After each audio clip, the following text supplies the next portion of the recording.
Okay, so what's this next question about then? So this is telling me, okay, some sunglasses have got photochromic lenses. So I'm looking at this straight away and I'm thinking, oh no, I've never heard of photochromic lenses in my life. What the hell is this? Never heard of it. So I've got two choices here. I can start crying and panic, or I can just have a look and see what I can do here. Is there any information I can actually work with?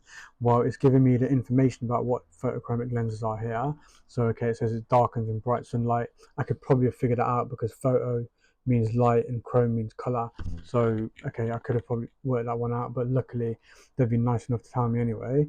And then actually, is this question specifically about photochromic lenses? Not really, because the key thing that I have learned about is ultraviolet light. So even though I haven't learned specifically about this type of lens, it's not testing me about that. It's testing me about the EM spectrum, about ultraviolet light. So it suggests the benefit of making the lenses go dark with ultraviolet light. Well, I still don't, like I said, I've never heard of these photochromic lenses. I don't know what that means. I've never heard of these sunglasses or something, whatever it is. So let's have a look at how I can actually do something that I can do and try to get this mark here. What I know is about ultraviolet light. What do I know about ultraviolet light? Specifically about if it's talking about lenses and sunglasses, well, it must be something to do with the eyes. Well, obviously now I've remembered from my revision that UV is harmful to the eyes. So why does that matter? Well, therefore making it go dark will block out the UV. Making it go dark will block out the UV in the sunlight. And now, yeah, I'm happy that I've got that right.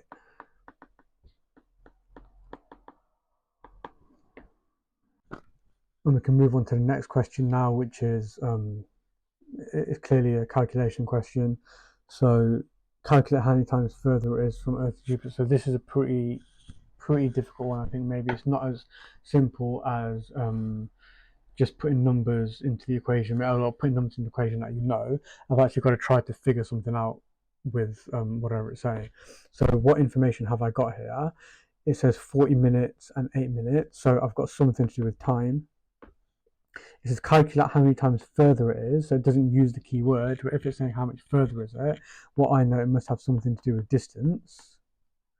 And then I'm saying, well, if one of them takes 8 minutes and one of them takes 40 minutes, what can I do with this to try to get it right? Now, if I'm more confident with like maths or with my subject or whatever it is, I can just say, yeah, I can just basically divide them. I've realized it's like a ratio question. So I can just say 40 divided by 8 is going to be equal to 5. And I know that that's what I had to do. Now, if you're watching this and you're struggling with it a little bit, that's probably not very helpful. So let's have a look at the situation where I'm struggling with this question. So if one of them takes 8 minutes and the other one takes 40, again, I'm just going to write down the stuff that I know. So one of them is 8 minutes and the other one takes 40 minutes. So because it's saying how many times further is it, that's word times there is making me think, okay, well, I might as well do something with these two numbers, look at the relationship between these two. Well, 40 minutes is 5 times bigger than 8 minutes. So therefore, it must be 5 times further. So I'm going to write there why it's going to be 5 times further. Well, that's going to be 1 mark out of this 2 mark question, because the next thing says state the property of electromagnetic radiation that's used in the answer. And because one of them is about radio waves and one of them is about light waves, what does the examiner want me to know? What should I remember from this topic and what I've been told in my lessons and stuff that the examiner is going to try to test me on? They're going to try to test me on the fact that I know that EM waves all travel at the same speed, or they all travel at 3 times 10 to the 8. Oops, all travel. So you're not expected to know the number at GCSE that they travel at, but I mean, it's not that hard, just remember it, because then if you've got a harder question, like I mentioned in one of the other questions we were doing, sometimes they make you work it out. Well, if you already knew it, then half the... All right, question 2. So it's just a content one, really. I need to make sure I revise my content. Which color of visible light has got the longest wavelength? Well, just to help myself out here, let me just write down what the order is. So I know this is the order of light. Again, now I just need to remember which side is which, basically. So the answer is going to be at one of the 2 ends. Sometimes they class blue and violet as like the same one, so I can't really rule out blue from being answers, but definitely I can rule out green and yellow, because green and yellow is in the middle, so it's definitely not going to be them. So it's either going to be blue or it's going to be red. Well, if I try to remember what they look like, so the red wavelength is a long wavelength, and then it gets shorter, like I'm going like this. So I know therefore the answer must be red. And again, it's a content one that you should know. But if I can't remember it, well, I'm doing something sensible, like I ruled out green and yellow first. So if I had to guess between blue and red, at least I've got a 50% chance rather than a 25% chance.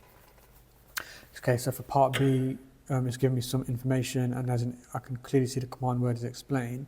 So I'm always going to go with law, principle, formula first. So what is the thing that they can tell me about? State the obvious. What's some information they're giving me here? Can I use any keywords in here? And then I've just got to make sure I link it back to the question. So it's telling me, why can an infrared remote control not switch on the telly from behind the armchair, but a radio wave one will? Well, if I've done my content revision, I'll know what the answer is. However, in the exam I might panic, or I can't remember. I don't know, that I was finding that part difficult or something like that for the information to stay in my head. So how can I get this right, even though I'm not too confident on what the answer is? Well, the first thing is it's telling me what are the keywords that stand out is infrared and radio wave.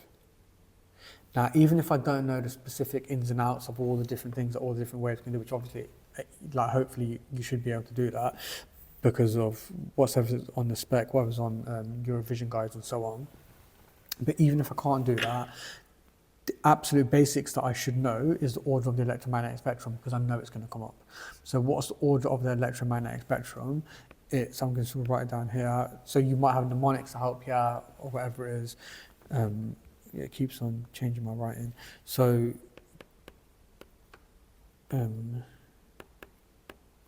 so this is the order that I've got. A mnemonic that some people use to help, or Roman men invest, use X-ray guns, if you can't remember it. Now, just like I did with the Roy G. Biv one earlier, I just need to know which side has got the longest wavelength, which side has got the shortest wavelength, and which side's got the most energy, least energy, highest frequency, lowest frequency, and so on. So I know this side over here is the one with the longest wavelength. It is the one with the lowest frequency, and it's the one with the lowest energy. So if I just think about that, if something, and I'll just draw the same diagram that I did, if it's got a long wavelength, I can see that the frequency is low, and because there's fewer waves per second, I can also see that the energy is going to be low as well. So I'm pretty happy that those things are going to be true. So now, like I said, if I can't remember from my revision what I'm going to say for this, well, what can I just say about infrared and radio waves? I've definitely got these keywords about frequency, energy, wavelength in there. So what's an obvious thing that I can say it, because I can't remember any laws or principle, formula or anything like that. So infrared is over here, radio wave is over here. So I'm just going to say stuff that I know about it. So I'm just going to say, oh, well, infrared has got a,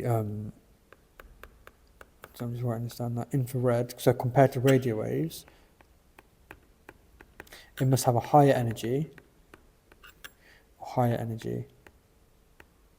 it's not writing,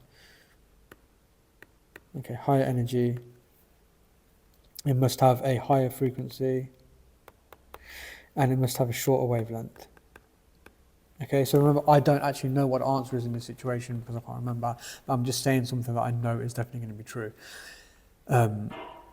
Okay, now what is the piece of information that the question's given me? It's already told me that infrared can't switch on the telly, but a radio wave can switch on from behind the armchair. So then what's the obvious thing that I know? Well, obviously infrared is blocked by the armchair, whereas the radio wave isn't blocked by it. Now, I don't know why, but because I know these things about infrared, I'm just going to act like I knew it all along, because I've just managed to figure it out here and now. So because it's got a higher frequency, shorter wavelength, I'm going to say, oh, therefore, it is blocked by the armchair. Or I could say it the other way around, that because radio waves have got a longer wavelength, they are able to go through the armchair. They're not blocked by the armchair. They don't need to be in the line of sight. Any of those, they can go around it. The idea of diffraction, because it's a longer wavelength, anything like that.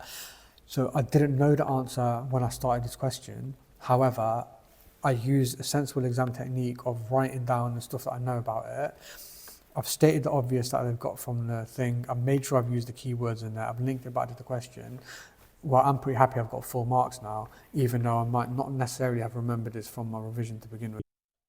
So let's see what stands out to me here in this question then. So the first thing is I've got a table over here and I've got a diagram. So I need to make sure that I'm incorporating both of those things into my answer. I've got numbers in there, so maybe I'm probably going to have to use them at some point. And there's some kind of clear thing that I'm going to have to do in terms of interpreting the diagram. So let's have a look at what the question is saying then. So it's saying describe how the effects change with wavelength. Now the fact that wavelength is bold, this is making me suspicious because I'm thinking like, why have they put it there in bold? Is there anything that I've spotted about why they've done that? Is there any kind of trick here? Okay, there might be, so that's something that's in the back of my mind. It gives me the information width of arrows, so that's fine. And then it says here that calculations are not required. So I've got numbers in there. I'm going to have to refer to the data somehow, but I know it's not going to be some calculation. So again, I've got to be thinking how I'm going to be doing that. So the first thing that I know I'm going to have to do is basically give the examples here of just showing the examiner that I know I can interpret the diagram in figure 15. So are there keywords I'm going to be using here? First, I'm going to have to put in my answer. So let's have a look. So I can see that UVA I've got coming towards Earth's atmosphere, and I've got some going through, or quite a lot of it's going through, but not all of it's going through. So if it's going through, what's the keyword for stuff that's going through? Well, I know in my answer, I know I've always got to use keywords and it's got to be transmitted. The stuff that's not going through in there, what's the keyword for when it doesn't go through? I know the keyword is it's going to be absorbed. Okay, and then in B, okay, I can still see that there's a lot of it absorbed and then some of it's transmitted. In C, what's happening? Well, it's coming back the other way, so it's coming back like this. So what's the keyword I'm going to be using for that? Obviously, that keyword there is going to be reflected or reflection. So I know definitely the keywords in my answer I'm going to have to use are transmitted, absorbed, reflected. So now let's just go through each one and just say, show the examiner I know how to interpret it and pick up some pretty simple marks for that. Definitely making sure I'm using those keywords. So what's happened to the UVA? So I can see that UVA mostly is transmitted. And then I can see that some of it has been absorbed because there's only a little bit here that's been absorbed that hasn't been transmitted. And what's happened for UVB? So I can see that mostly absorbed, and then some is going to be transmitted. And then for the last one, what's happening for UVC? Well, for UVC, even more of it has absorbed because look how only a tiny little bit has come there. So for UVC, even more is absorbed, and then none is transmitted, and then some is reflected. So just have a look at what I've done so far. That they didn't give me any of those keywords, but I just know, obviously, in an answer, I've got to make sure I'm showing the examiner I know those keywords. I've seen from a diagram what's the obvious thing that the examiner wants me to say, and I've made sure I've got those keywords in there. Now, have I got full marks for this question? I'm pretty sure that I haven't because I've only referred to this one thing in there. I've completely ignored this table so far. So because I've ignored that table, I've not mentioned anything about wavelength, so I definitely haven't got full marks, but I've probably got most of the marks because I'm talking about A, B, and C in there already. So, I've definitely got most of the marks for the question. I've used transmit, I've used absorb. Well, how can I get figure 14 in there now? So this is telling me about their frequency range. What can I see about the frequencies? Well, I can see that the frequency of UVA is the smallest and the frequency of UVC is the largest. So what are the key terms that then I'm going to use for this? So there's low frequency over here, and that's going to high frequency over here. Okay, so I know that thing. I've got that information from the table. That's something that I can say. But actually, look, I've put a box around here earlier where it said wavelength. So I'm going to make sure that I'm going to answer the question in the way that the examiner wants me to answer. Even though they're showing me it's low frequency to high frequency, well, what do I know about things with a low frequency compared to things with a high frequency? Well, if it's got a low frequency over here, I know that it's got a long wavelength. If it's got a high frequency over here, I know it's got a short wavelength. So when I've said low frequency, I can actually say long wavelength, and over there I can say short wavelength. So I'm making sure that I'm giving it in the way that the examiner wants to say it. And now I've identified that this is basically a relationship question, because the thing from here is telling me about the frequency, and I've figured out I've got to give it in terms of wavelength.